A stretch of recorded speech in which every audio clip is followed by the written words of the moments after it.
तो आप तमाम का बेहद शुक्रिया कि आप लोग यहाँ पर आए। आपका बहुत बहुत शुक्रिया। मैं आज जो नतीजा आया MIM पार्टी के सिलसिले में, और अभी नतीजे आना बाकी है, जो अब तक नतीजा आया, जो बिहार का नतीजा जिसमें MIM पार्टी के अब तक 5 उम्मीदवार कामयाब हुए और जुबली हिल से हमने जिस कैंडिडेट को सपोर्ट किया वो भी कामयाबी मिली। मैं सबसे पहले अल्लाह सुब्हाना व तआला का शुक्र अदा करता हूँ कि उन्होंने अपने फ़ज़ल और करम से हमारे इस फ़ैसले को अल्लाह ने कामयाबी दी, अल्लाह ने अब रहम कर दिया। मैं बिहार की आवाम का भी शुक्रगुज़ार हूँ कि उन्होंने MIM पार्टी के तमाम कैंडिडेट्स को उन्होंने वोट दिया, अपनी मोहब्बतों से नवाजा। मैं शुक्रगुज़ार हूँ उन 5 असम्बली कॉन्स्टिट्यूंसीज़ के तमाम राय दहिंदगान का, ज़िम्मेदारों का, मजलिस पार्टी के तमाम मेंबर्स का, जिन्होंने जनाब अख्तर उल ईमान साहब को कामयाब किया। अमूर से हमारे ग़ुलाम सरवर साहब को बैसी से कामयाब किया, सरवर आलम को कोचादामन से कामयाब किया, तौसीफ़ आलम को बहादुरगंज से कामयाब किया और मुर्शिद आलम को जोकीहाट से। और मैं साथ ही साथ शुक्रिया अदा करना चाहूँगा हमारे बिहार रियासत के सदर जनाब अख्तर उल ईमान साहब का, आफ्ताब साहब का, आदिल हसन साहब का और तमाम वहाँ के मजलिस के ज़िम्मेदारों का, कि उनकी बड़ी मेहनत कोशिशें रहीं कि हम इस 5 सीट पर कामयाबी हासिल कर पाए और बहुत से मुकामात पर हमको एक बड़ी तादाद में वोट भी मिले। मैं शुक्रिया अदा करना चाहूँगा जनाब इम्तियाज़ जलील साहब का,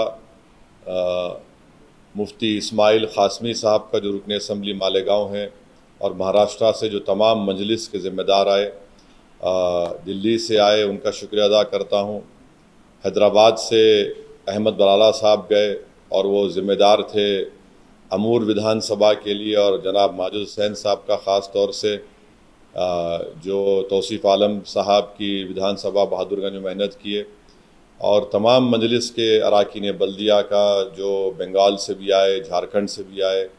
बहरहाल एक कलेक्टिव इज्तिमाई कोशिश थी और मैं सीमांचल की जनता का शुक्रिया अदा करूँगा। ख़ास तौर से उन्होंने मजलिस इत्तेहादुल मुस्लिमीन को अपनाया, उसको अपनी आवाज़ बनाया, और हमको उम्मीद है कि इंशाअल्लाह ताला ये जो फ़ैसला आया है, जहाँ से अब तक हमारे 5 मेंबर्स रुकन असम्बली और MLA बने, इंशाअल्लाह वो सीमांचल की इंसाफ के लिए लड़ाई लड़ेंगे, वहाँ पर डेवलपमेंट का काम करवाएंगे।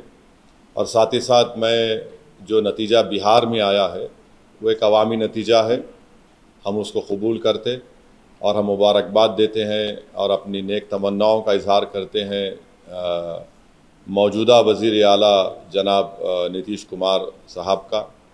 और हमारी पार्टी की तरफ से ये कोशिश होगी कि बिहार और सीमांचल में विकास हो, सीमांचल में भी बहार आए, सीमांचल में भी बच्चों की मौत ना हो, सीमांचल की महिलाओं के लिए, वहाँ के बच्चों के लिए स्कूल, अस्पताल, पुल, ब्रिज बने, इंडस्ट्रीज़ आए वहाँ पर। तो इस सिलसिले में हम उनको अपना पूरा ताउन पेश करेंगे। मैं शुक्रगुज़ार हूँ जुबली हिल्स की असम्बली कॉन्स्टिट्यूंसी के तमाम वोटर्स का, राय दहिंदगान का, कि उन्होंने जनाब नवीन यादव को अपने वोटों से कामयाब किया। यहाँ पर भी मैं हमारे मजलिस के दोनों MLCs का, जनाब रहमत साहब का, रियाजुल हसन अफंदी का, जनाब कौसर साहब का, जनाब यासिर अरफात का, अनवर सादात का, फराज साहब का और जानी मियाँ का, और ऐसे बेशुमार मजलिस के ज़िम्मेदारों का जो बड़ी मेहनत की, जस्तजू किए। और मुझे आज चीफ मिनिस्टर जनाब रेवंत रेड्डी साहब ने भी फ़ोन करके शुक्रिया अदा किया, मैंने उनको मुबारकबाद दी। और मैं समझता हूँ कि 2023 के असम्बली इंतखाबात के बाद ये एक बहुत बड़ी कामयाबी जो मिली है जुबली हिल से नवीन यादव को, इसमें बहुत बड़ा रोल CM की लीडरशिप रही और ख़ास तौर से उनके मिनिस्टर्स मेहनत किए। और मैं ज़िक्र करना चाहूँगा टेमरिस के चेयरमैन का कि उन्होंने बड़ा अच्छा कोऑर्डिनेशन किया। उनको भी मुबारकबाद। और अभी एक बलरामपुर एक कॉन्स्टिट्यूंसी है सीमांचल में, बिहार में, वहाँ पर अभी आज से अभी आधा घंटा पहले जनाब आदिल हसन साहब से मेरी बातचीत हुई थी, क्योंकि 4 EVMs ख़राब हैं। उन्होंने जो कहा कह रहा हूँ, तो VVPAT से काउंटिंग करना चाह रहे हैं और आदिल हसन 700 वोट से पीछे हैं अभी। और वो जो काउंटिंग होगी, हमें यकीन है कि इबादपुर एक इलाक़ा है जो बड़ा स्ट्रॉन्ग होल्ड है मजलिस का, तो मुझे उम्मीद है कि अगर वो हो जाएगा तो इंशाअल्लाह आदिल हसन को भी कामयाबी मिलेगी। अल्लाह से हमारी दुआ है कि अल्लाह उनको कामयाब कर दे ताकि मजलिस के एक और MLA में इजाफ़ा हो सके, मगर अभी तक कोई ख़तई तौर पर इंफॉर्मेशन मेरे पास नहीं आई है। जो लास्ट मेरी बातचीत आदिल हसन साहब से हुई थी, बाहर निकले थे, तो उन्होंने मुझसे किसी के फ़ोन पर ये कहा है, तो अब देखना ये है कि वो कब मुकम्मल होगी, उसका क्या नतीजा आएगा। मगर बलरामपुर से बहुत अच्छे वोट हसनैन साहब ने लिया है, और मगर उनको कामयाबी नहीं मिली। अरारिया से भी अच्छे वोट हमको मिले हैं मुख्तलिफ़ मकामात से। तो हमारी कोशिश है कि इसको और हमारी पार्टी को मजबूत किया जाए। और मैं फिर से बिहार की आवाम का शुक्रगुज़ार हूँ, और ख़ास तौर से मैं पहले से कह रहा था कि RJD BJP को नहीं रोक पाएगी। आप मेरे स्पीचेस उठाकर देख लीजिए, मैंने ये बात कही थी। मैं बार बार आज भी बिहार के उन लोगों से अपील कर रहा हूँ जो इस गलतफहमी का शिकार हैं MY कॉम्बिनेशन के ऊपर।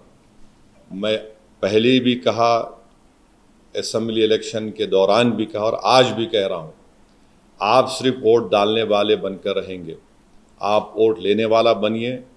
इससे 2 फ़ायदा होगा, आपकी लीडरशिप बनेगी और आपके ज़रिए से आप कम्युनल और फाशिस्ट फोर्सेस को रोक पाएंगे। तो ये मुझे अपने ख़यालात का इजहार करना था। अगर आपके पास कोई सवालात हैं तो ज़रूर मैं उन सवालात का जवाब दूंगा।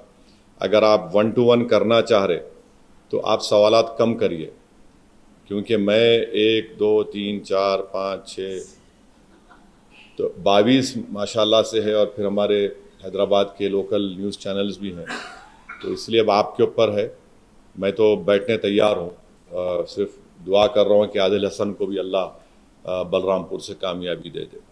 सर, हैदराबाद के जुबली इलाके में PRS और BJP ने अपना इस्तेमाल किया, शख्सी लोगों ने उन्होंने टारगेट किया था, उसके बाद वहाँ पर कांग्रेस की कामयाबी हुई। क्या किया उन्होंने? PRS पार्टी और BJP के कई नेताओं ने शख्सी तौर पर जुबली इलाके में आपको टारगेट किया था, आपकी पार्टी को टारगेट किया था, जो भी कांग्रेस को वोट डालेगा वो ML हो जाएगी, बहुत सारे मुद्दों पर उन्होंने बात की, उसके बाद उनकी कामयाबी हुई। अब उनसे पूछो, आप उनसे पूछना पड़ेगा कि इतना बोलने के बावजूद भी हर वार्ड में उनको शिकस्त हुई और BJP की ज़मानत जब्त हो गई। अब तो लोगों को सोचना चाहिए कि जुबली हिल्स के अवाम ने जो फ़ैसला लिया है वो उसको कबूल करना चाहिए। हम भी बिहार में नहीं जीते, क्या मैं भी बोलूं कि हमारे हसनैन साहब ठाकुरगंज से 78,000 वोट लेके हारे? मैं बोलूं कि 50,000 वोट राजद वाले क्यों लिए? तो ये अब वो लोग बोल रहे हैं तो खिचियानी बिल्ली खंबा नोचने के बराबर है। मैं क्या बोल सकता हूँ? नहीं, ठहरो ठहरो ठहरो भाई, आप पूछना चाहेंगे तो। सर, TDR सर से जब पूछा गया तो यही बोले कि हम तो मैच खड़े में असर तुम चले गए, दोस्त क्यों ना रहा, हम उस पर सवाल। देखिए, ये संगम पिक्चर का गाना अच्छा दिखता, ये सियासत है। मैं अपनी पार्टी को लेके आगे बढ़ना चाहता हूँ। मैं किसी के इंतज़ार में या फिराक में नहीं ठहर सकता। मैं आपको पहले से बोला था जब आप तमाम लोग दारुसलाम को आए थे कि क्यों आप नवीन यादव की तायीद कर रहे। मैं आपको बोला था कि BRS का वोट गिर गया है, अब इससे बढ़ के पूर्व आपको क्या होना। आप वहीं ठहरे रहिए। मैं तो रोक नहीं पाऊंगा, मगर मैं नहीं ठहर सकता ना। मैं एक पार्टी का जिम्मेदार हूं। मेरे को अपनी पार्टी को जब लेके हम बिहार जा रहे उत्तर प्रदेश में काम हो रहा है शौकत साहब की क़यादत में, वो भी आके बड़ी मेहनत किए, सब लोग आए। तो अब इसमें क्या, अब मैं क्या बोल सकता हूँ, अब उनको सोचना चाहिए। और आने साहब जो बात सामने आई, आपको यहाँ पर जो लोग तारीफ करके वोट मांगने की शेरपेट में इलाके में आपके तौर पर बिहार में आके आपको फिर मीटिंग का प्रोग्राम बना देंगे? ऐसा है भाई, बाज़ लोग समझते कि मुझे गाली देकर अपने नंबर बढ़ा लेंगे अपने पार्टी में। चलिए अच्छा है, हमारी वजह से अगर आपके मुझे गाली देने से आपका नंबर बढ़ रहा है अपनी पार्टी में तो कोई बात नहीं। हम तो भारत की सियासत की लैला हैं, ये तमाम हमारे मजनू हैं। और बाज़-औक़ात होता क्या है कि अज़हरुद्दीन का गुस्सा असदुद्दीन पे निकालते, तो मैं क्या कर सकता हूँ उस पर, कोई बात नहीं, चलते रहता। मगर अवाम ने, अल्लाह सुब्हानहू व तआला ने हमारे फ़ैसले की लाज रख ली और हम उम्मीद करते कि चीफ मिनिस्टर रेवंत रेड्डी इस बड़ी कामयाबी को लेकर और अच्छा करेंगे तेलंगाना की आवाम के लिए। शहर में जो इंफ्रास्ट्रक्चर की अभी कमी है, सिविक एमिनिटीज़ है, सीवरेज लाइन है, इस वाटर सप्लाई है, 2 BHK का है, इस सब को अच्छा इम्प्रूव करेंगे और ताकि तेलंगाना और जुबली हिल्स में डेवलपमेंट करवाएंगे ताकि इससे आवाम का, गरीब आवाम का फ़ायदा हो सके।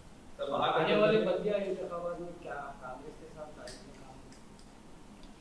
नहीं, इतना जल्दी कुछ बोल नहीं सकते। जब सही वक्त आएगा उस वक्त कुछ मैं अपनी राय का इज़हार करूँगा। मुझे अपने पार्टी के ज़िम्मेदारों से मशवरा करके ये फैसला लेना पड़ेगा। अभी तो बहुत जल्दी है, कुछ नहीं बोल सकता हूँ। महागठबंधन की जो नतीजे इस आप देख रहे हैं सर, वो आप किस नजरिए से देखते हैं कि कहां पर महागठबंधन की क्या यहाँ पे उन्होंने अवैध फैक्टर यूज करना चाहा? आरजेडी के तेजस्वी यादव ने आपको एक्सप्रेस कहा था और फिर 18% मुसलमानों को रखते हुए नाम डिप्टी सीएम के नाम ना देना, तो क्या ये तमाम जादू बेकार चला गया वहां पर? अब जाहिर है वो अपनी शिकस्त का तज्जिया करें तो उनको पता चल जाएगा बहुत से चीज़ों का। मगर ये हमको नज़र आ रहा था, यहाँ पर कई ऐसे सहाफ़ियाँ हैं, इन्हों बाद में आप ऑफ द रिकॉर्ड पूछ लो उनसे, मैं उनको क्या बोला था, कितने सीट आएंगे एनडीए को। तो ऐसे कई हमारे सहाफ़ी दोस्त हैं, हमारे दोस्त हैं। मैं सबसे एक एप्रीहेंशन का इजहार कर रहा था कि देखो ये लोग इस तरह आगे बढ़ रहे हैं। तो बड़ी अफसोस की बात है कि मेरी बात जो मैंने करा था वो सच हो गई, जिसका खदशा था मेरे को। तो अब ये उनको सोचना है कि क्यों वो लोग बीजेपी को नहीं रोक पा रहे। अगर आप ये समझते कि मुझे गाली दे के, मुझ पर पत्थर मारकर, मुझ पर उंगलियां उठाकर, मुझे कुछ बोलकर आपका गम हल्का हो जाता है तो बी माई गेस्ट। मगर अगर आप वाकई में कुछ कोर्स करेक्शन करना चाह रहे, अब जैसा मैं सुना अखिलेश यादव का स्टेटमेंट आया, उन्होंने बोले SIR की वजह से, कब तक आप ऊपर बकवास बात करेंगे? छोड़िए इसको, आप देखिए आपकी कमजोरी कहाँ है। अगर आप इस तरह से सोचते रहेंगे कि हम ये हैं और हमको जनता वोट डालेंगी, ऐसा नहीं होने वाला है। आपको सबसे पहले तो आपको बड़ा हम्बल होना पड़ेगा। अगर आप ये समझेंगे कि हम राजा हैं और वोटर हमारी प्रजा है तो वो ज़माना ख़त्म हो गया। अगर बिहार में इलेक्शन लड़ते हैं तो ये कहा जाता है कि वोट करने के लिए आए, जबकि जनस्वराज ने खाता भी नहीं खोला, तो आप इस पर क्या कहना चाहते हैं? एक बात सुनिए, अगर इंडिया अलायंस नहीं जीत रहा वहाँ पर, कितने 30 सीटों पर शायद, अब नहीं मालूम काउंटिंग कि 30 ऑड सीट, 34 पे अगर आप बोल सकते कि दूसरे समाज ने हम वोट नहीं दिया? आप नहीं बोल सकते ना। क्या आप बोल सकते इस कास्ट ने हम वोट नहीं दिया? आप नहीं बोलते।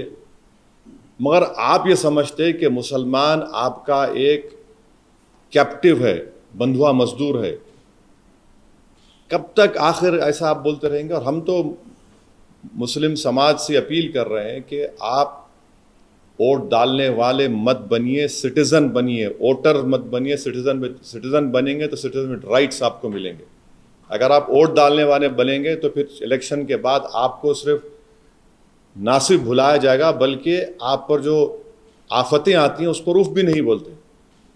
ये हम कंसिस्टेंटली बोल रहे हैं। उम्मीद करते कि इस नतीजे से पूरे देश में एक पैगाम जाएगा, ख़ास तौर से अल्पसंख्यक समाज के माइनॉरिटीज़ को, मुसलमानों को, और जो सेकुलर जहन रखने वाले लोग हैं। हम उम्मीद करते हैं कि वो देखें कि क्या क्या रीजंस हैं। आप उठाकर सिर्फ दो चीज़ों को बोल देंगे तो फिर ये नहीं होने वाला है। पप्पू यादव ने कहा था कि अगर आमोर एमआईएम जीतती है तो वो पॉलिटिक्स छोड़। अब नहीं मालूम उनको कौन कौन छोड़ के, बहुत से लोग छोड़ के चले गए उनको। अब और कौन कौन छोड़ते, उन्होंने क्या करते, मेरे को नहीं, मैं तो नहीं बोला ऐसा। मैं ये बोला हूँ कि पहला इलेक्शन हम आ रहे थे, हम बोले सीमांचल नहीं छोड़ेंगे। दूसरा जीते, हम 5 जीते, आप हमारे एमएलएस को तोड़े, हम जीते, हम तोड़े, हमने कहा नहीं छोड़ेंगे सीमांचल को।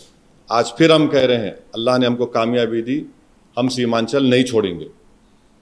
हम जहाँ पे जाते छोड़ते नहीं, वो मेहनत करते।